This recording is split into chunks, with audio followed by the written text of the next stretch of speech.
Assalamualaikum warahmatullahi wabarakatuh. Mari belajar IPS. Masuk ke bab 4, yaitu perubahan masyarakat Indonesia pada masa penjajahan dan tumbuhnya semangat kebangsaan. Dengan materi kali ini yaitu mengenai kedatangan bangsa-bangsa barat ke Indonesia. Tujuan pembelajarannya yang pertama, memahami latar belakang kedatangan bangsa-bangsa barat ke Indonesia.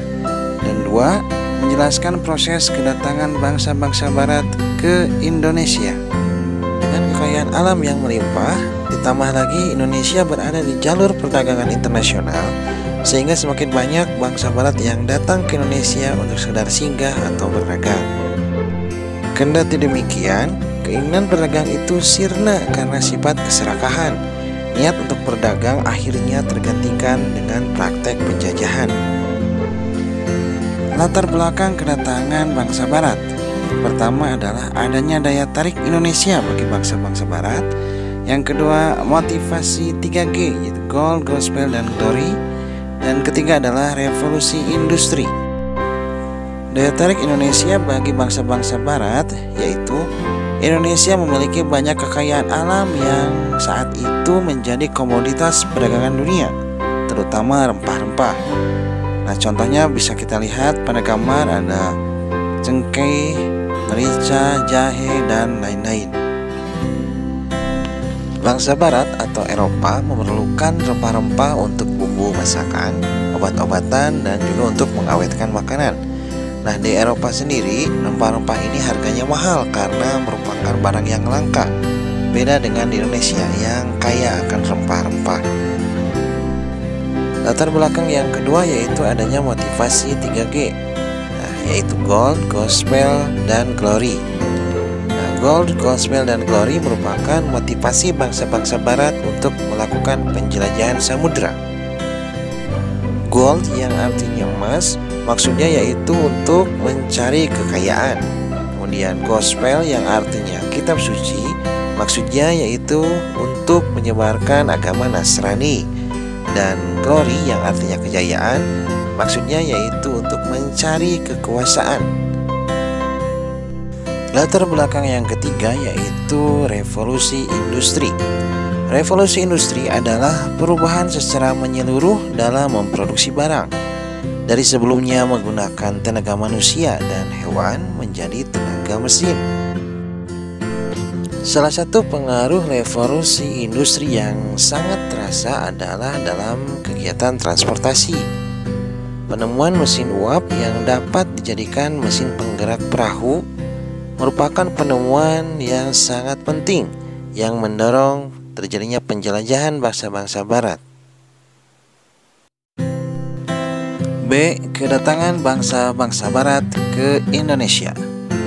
Yang kita bahas yang pertama adalah kedatangan bangsa Portugis di Maluku, yang kedua ekspedisi bangsa Inggris, dan ketiga adalah kedatangan bangsa Belanda di Jakarta atau Jakarta. 1. Kedatangan bangsa Portugis di Maluku. Perjalanan bangsa Portugis mencari sumber rempah-rempah diawali dari kota Lisabon, Portugis.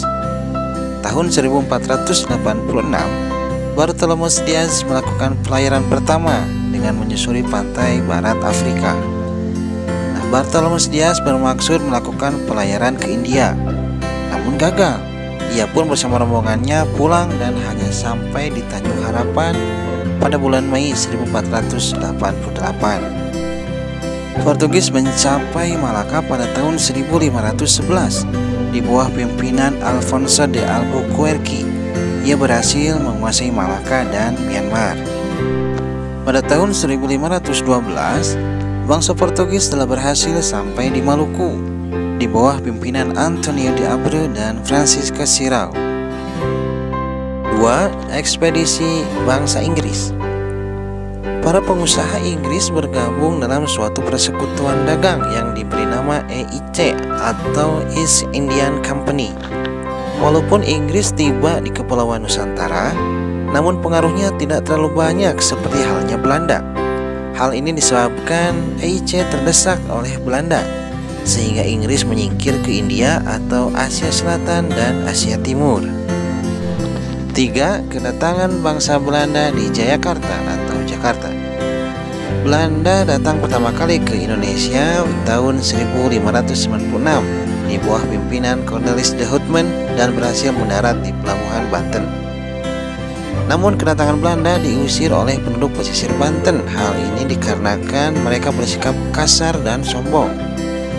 Belanda datang lagi ke Indonesia dipimpin oleh Jacob van Eyck pada tahun 1598. Dengan banyaknya pedagang Belanda di Indonesia, maka muncullah persaingan di antara mereka sendiri. Nah, untuk mencegah persaingan yang tidak sehat, maka pada tahun 1602 didirikanlah VOC yang merupakan merger atau penggabungan dari beberapa perusahaan dagang Belanda. Selanjutnya, Belanda berhasil menyingkirkan Portugis dari Malaka dan berhasil memujuk penguasa Banten saat itu untuk mencabut izin dagang Inggris. Pengaruh ekonomi VOC semakin kuat dengan dimilikinya hak monopoli perdagangan. Nah, masa inilah yang menjadi sandaran perluasan kekuasaan Belanda selanjutnya.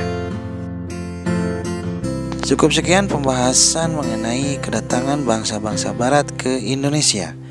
Mudah-mudahan video ini bermanfaat bagi kita semua. Terima kasih yang sudah menonton dan jumpa lagi di video selanjutnya. Assalamualaikum warahmatullahi wabarakatuh.